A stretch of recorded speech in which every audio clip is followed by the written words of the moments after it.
Hey, my name is still Ivan. I'm still an artist. How you doing, guys? I hope you're doing good, because that's how I feel these holidays. I was inspired, and I made these two pieces, and I'm pretty happy how they turned out to be. So I decided to make like a video for you, describing my process and what is behind the curtain. I'd say so. This is like ink on the paper. The size is pretty big for me. It's slightly bigger than an A4 size. And first I made this lady, and then I did this like old guy. So let's give it a closer look, I guess. Maybe even closer. Yeah. So I give it an A. Oh my god.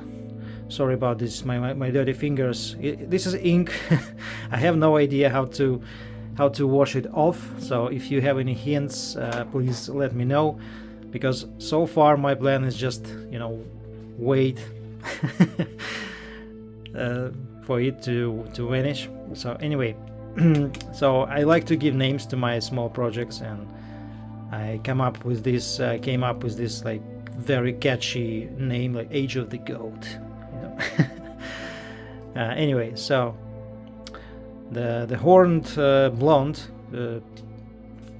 girl wearing this gambizon and the armor pieces, and she has some accessories, like leaning on some railing and thinking about something meaningful, like life sucks.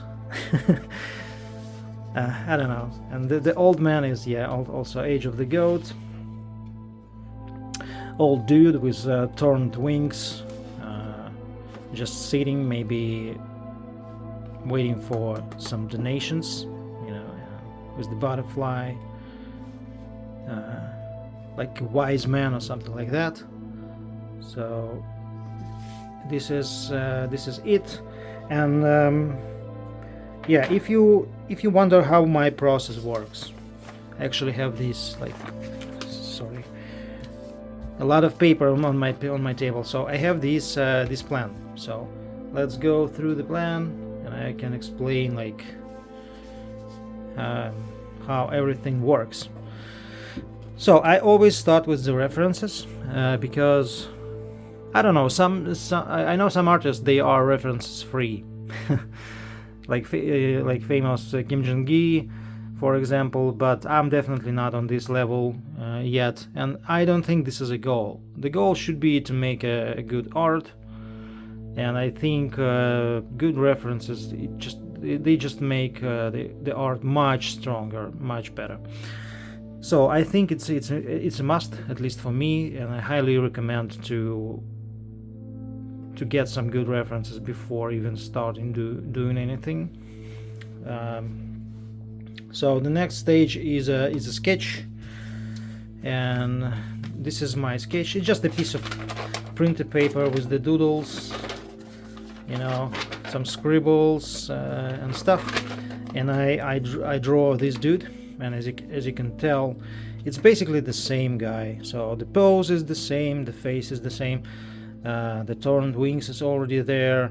So, and I just basically translate it to the bigger paper. So obviously I changed some small nuances, I guess. For example, like this hand, it's almost on the same line with the leg, with the hip. So I changed that so it reads better and creates a stronger silhouette, like a gap in between of the hand and the hip. So that's what these sketches are for, I think. So let's get back to the list. So references, then sketch, then the compositional thumbs, and this is actually a compositional thumb. So as you can tell, like, it's a very simple drawing. It's literally like a thumb size, or slightly bigger. So, and it just defining the composition, the lines, the ratios between the the light areas and the dark areas, and how it's gonna look on a big format. So I think it's also the must. Highly recommend to do these kind of thumbnails before going to the bigger size of, you know, your art piece. So I also recommend to do at least like 3 or 4 to be able to choose from the best composition, but I just decided to give a try to this one because I was pretty happy from the first try, I think. Yeah, and the next is the pencil drawing. So I have no footage, but I have a photo of the underdrawing. So basically, I just after this the thumbnail and after this sketch, I moved to the big format, to this paper, and I started to do underdrawing. So okay, let's take a look on the underdrawing. Okay, so this is the underdrawing I made on the paper using my pencil. Again, it's nothing fancy, it's not too detailed. I just basically copied the pose and everything from the sketch to this underdrawing. So also, as you can tell, the lines, they are like pretty thin and there is like not much details. It's basically just a thin line, and I tried to keep them simple because when I overdoing the sketch, sometimes the overall drawing gets very stiff and less alive, I'd say. So I'm trying to keep it simple, but same time I'm trying to include some like all the major details, like this, like torn wings are here, the eyeglasses, the glasses is here, even the nipple is here. You know, this the QR code sign is here, the stuff is here, so everything on its correct place, but it's more for the composition and proportion and ratio, just defining the places where I'm going to place my ink, but some other parts are actually pretty good defined. So for example, as you can see, I hope you can see this like leftovers. So basically I made like a box for a head. I put the head in the box because it helps me to keep it like 3-dimensional, give it like a right tilt and stuff. Or like these hands, yes, they are simple, but even here I already trying to kind of give them like 3-dimensional feel again, like it's a bunch of cylinders rather than just like some simplified stuff like so, because I feel like hands are very important and they are tricky and they can spoil the final look if they made badly, I guess. So I think it's worth to spend some time on the hand, at least for me. And this hand as well, as you can see, like this pinky, it already kind of look 3D dimensional, and I definitely spent some time on this finger to just to make sure like how everything overlaps, you know, how much the pinky overlaps in the next finger and the ring finger, and the ring finger is overlaps the middle finger, and the point one is the also overlap, and we even don't see the nail. So yeah, for me hands are tricky, so that's why I'm spending additional time. Alright, so that was the underdrawing stage, the pencil stage. So after I finished, I just felt like, okay, yeah, I'm happy about it. Everything looks all right. I fixed some issues from my sketch, and it kind of followed the thumbnail as well. So I was happy to start doing the line art.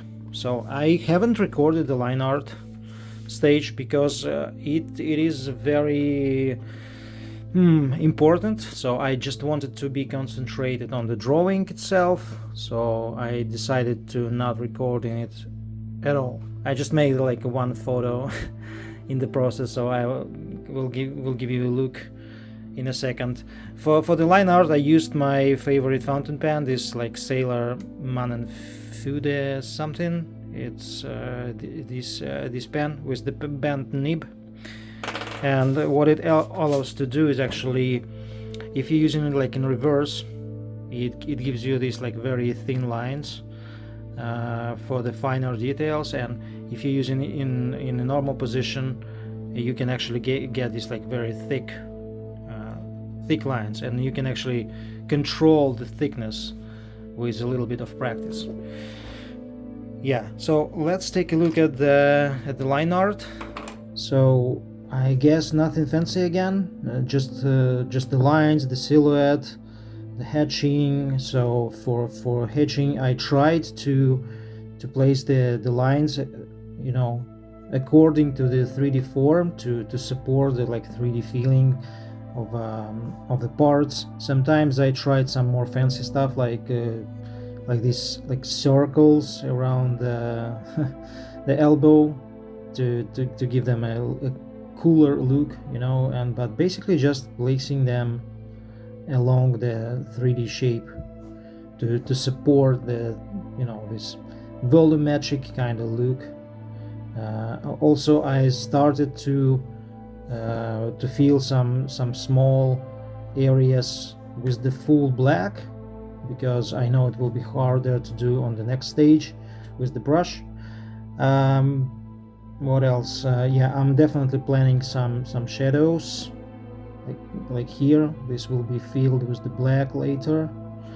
I think the most important thing on this stage is actually trying to combine undetailed and detailed areas for more visual interest, because if everything is very detailed or has almost no details at all, it looks boring. So for example, I'm trying to include this like the contrast, they'd say. So no details, no details, you know, no details, a little bit of details, no details. So it just makes the image looks much more appealing, I'd say. So the same is on this side, like no details, a little bit of details, no, and a lot of details. Yeah, I think this is very important, and it takes me like years to realize this simple idea, I guess. So don't be fools like me.